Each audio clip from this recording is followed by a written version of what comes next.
Ya, sudah. Kalau musim baik sehingga dapat menyimpan. Di partai ini kita bersihkan.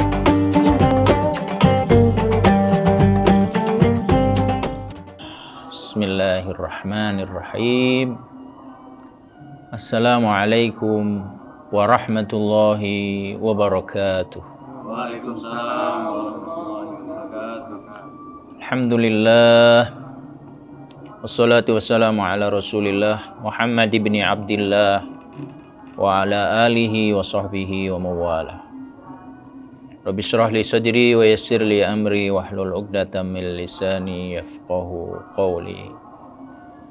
Pemirsa sekalian, kaum muslimin dan muslimat yang berbahagia, alhamdulillah kita bersyukur pada Allah atas segala limpahan nikmat, karunia dan hidayahnya pada kita semua.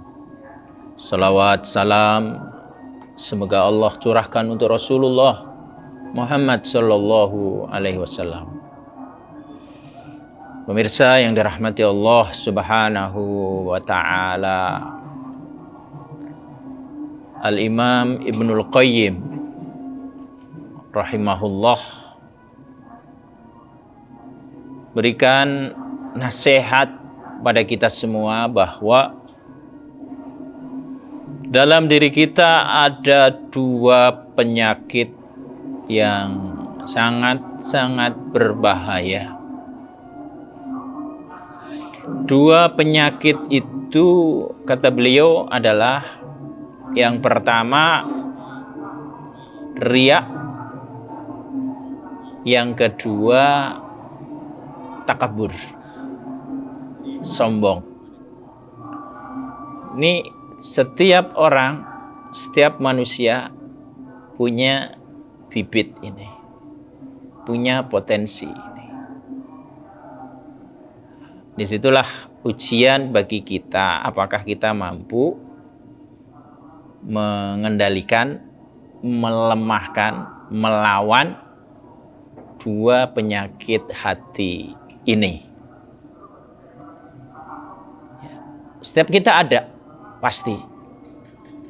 Ini kalau berkembang, tumbuh subur, akan membahayakan dunia kita dan akhirat kita.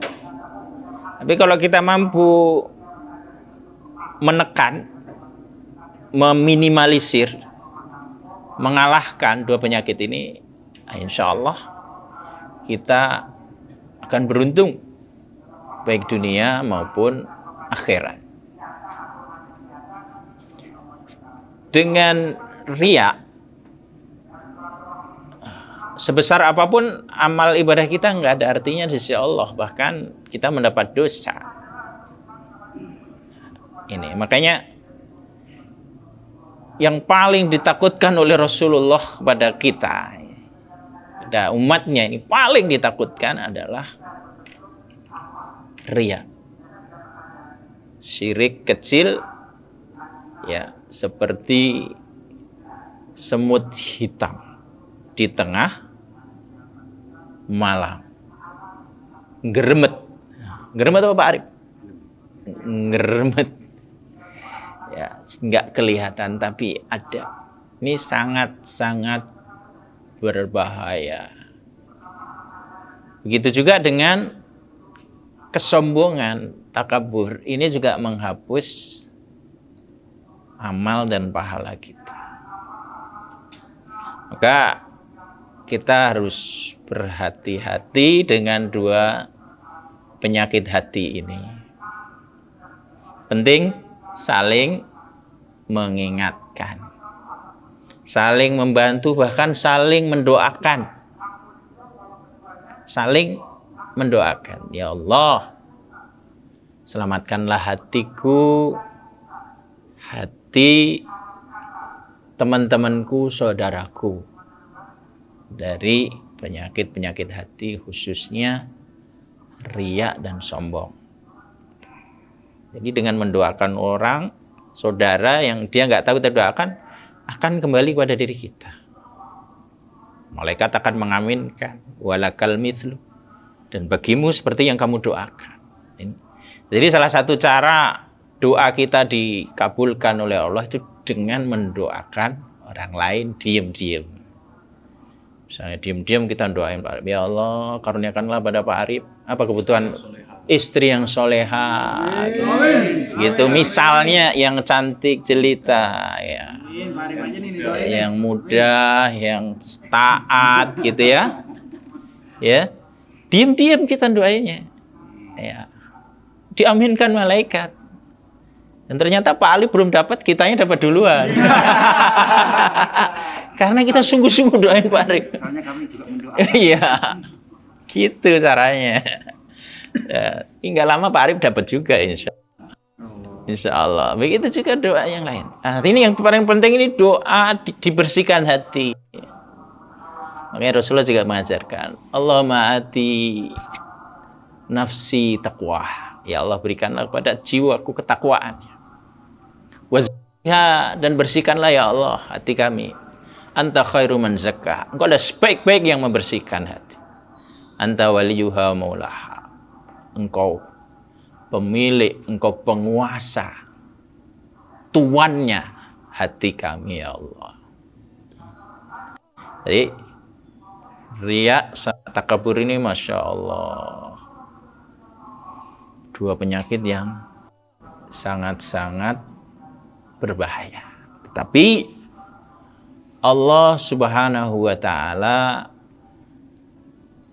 yang Maha Rahman, Maha Rahim, Bismillahirrahmanirrahim, itu telah memberikan kepada kita tips cara agar kita bisa terbebas dari penyakit itu, agar kita bisa menekan, meminimalisir penyakit.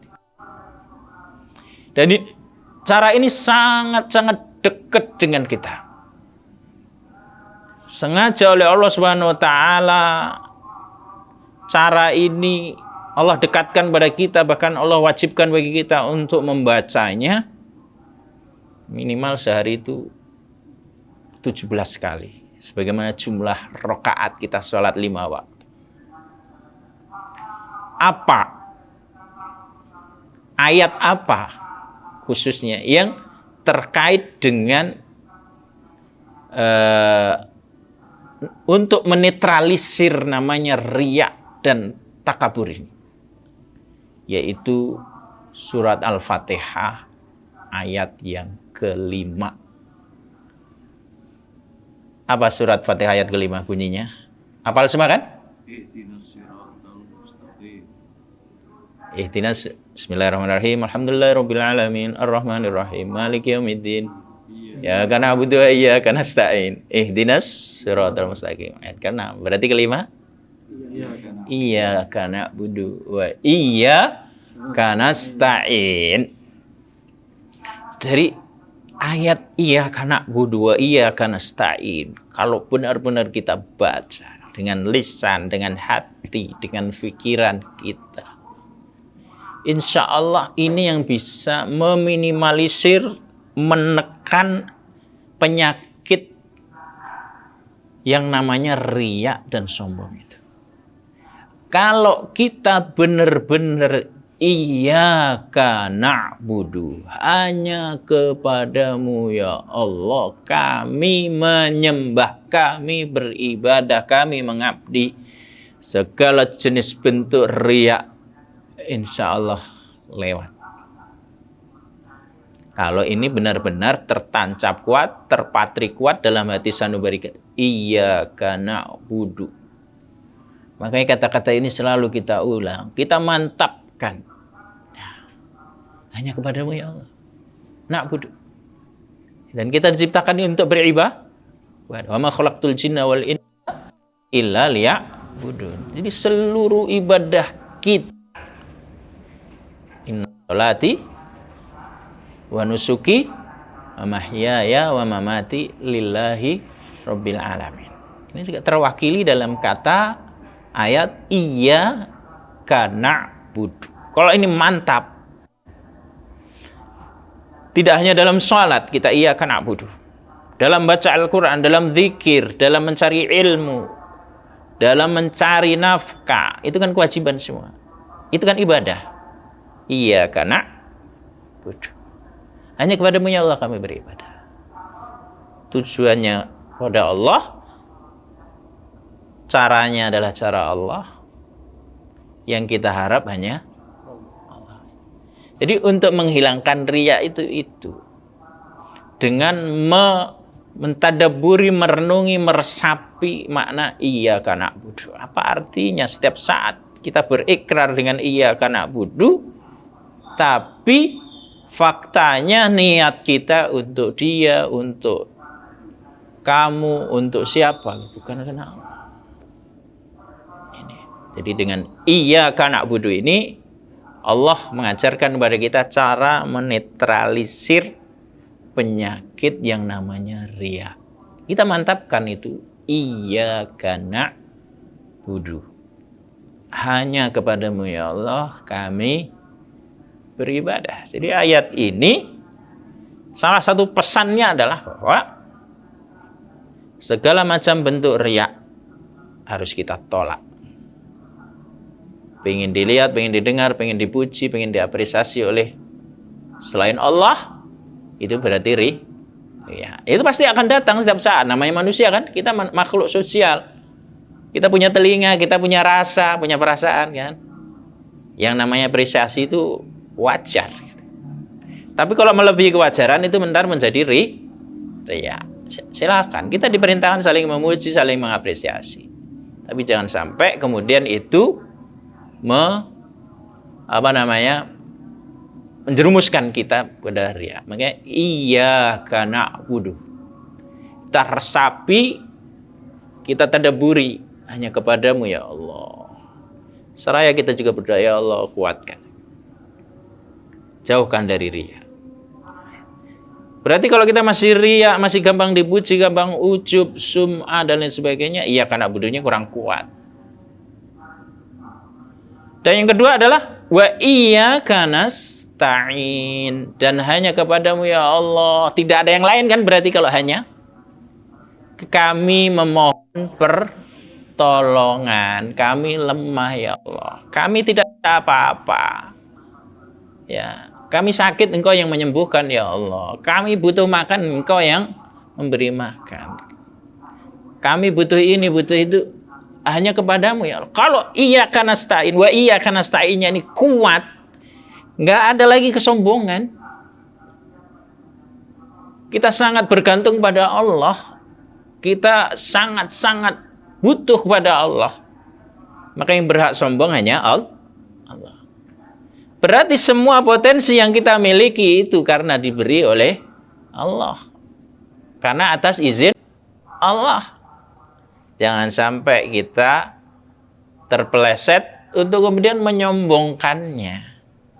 Berarti iyyaka nasta'innya itu cuman pura-pura. Setiap saat bilang iyyaka nasta'in, dan kepadamu ya Allah kami mohon pertolongan.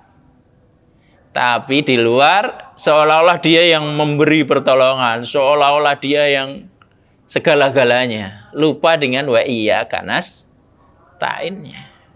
Makanya ketika kita sholat, setiap kita baca Al-Fatihah, Masya Allah, jangan lupa kita mantapkan iyyaka na'budu wa iyyaka nasta'in. Seraya kita memohon kepada Allah, ya Allah jauhkanlah dari riya, jauhkanlah dari takabur ya Allah. Hanya engkau yang kami sembah, kami ibadahi. Hanya kepada engkau ya Allah kami mohon. Kalau kita merasa butuh, merasa lemah di hadapan Allah, insya Allah takabur hilang. Kita hadirkan semua kelemahan-kelemahan kita, baru dikasih pusing aja kita. Tensi naik sendiri sedikit aja. Iya, dengkul oklek sedikit aja kita.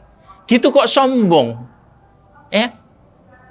Gitu kok sombong. Mata dikasih min sedikit aja kadang udah nggak kelihatan ya Pak, yang hijau-hijau ya Pak ya. Harus dideketin. Yang merah apalagi gitu ya. Iyyaka nasta'in ini terapi untuk menghilangkan segala macam bentuk kesombongan. Dua penyakit inilah yang dituju oleh iyyaka na'budu wa iyyaka nasta'in agar kita terbebas. Kan dua penyakit ini sangat-sangat berbahaya. Kalau orang sudah dilingkupi riya, dilingkupi sombong, habis. nggak ada gunanya hidup. Jadi baru kemudian setelah kita terbebas dari riya dan sombong, permohonan berikutnya apa? Ihdinas siratal mustaqim. Untuk mendapatkan jalan yang lurus, mendapatkan petunjuk dari Allah, kita harus membuang namanya riya dan sombong. Tidak ada ceritanya orang yang suka pamer riya dan kemudian sombong dia akan mendapatkan hidayah, jalan yang lurus, nggak ada. Maka insya Allah pembahasan selanjutnya tentang ihdinas siratal mustaqim kita lanjutkan di lain waktu karena sudah masuk waktu Isya. Kita dengarkan azan dan kita cukupkan. Terima kasih atas perhatiannya. Mudah-mudahan Allah berkahi kita semua, berikan ilmu yang bermanfaat. Allah bersihkan hati kita dari riya dan sombong. Iyyaka na'budu wa iyyaka nasta'in. Terima kasih dan mohon maaf. Subhanakallahumma bihamdik asyhadu an la ilaha illa anta astaghfiruka wa atubu ilaik. Allahumma shalli ala Muhammad wa ala ali Muhammad. Wassalamualaikum warahmatullahi wabarakatuh. Waalaikumsalam.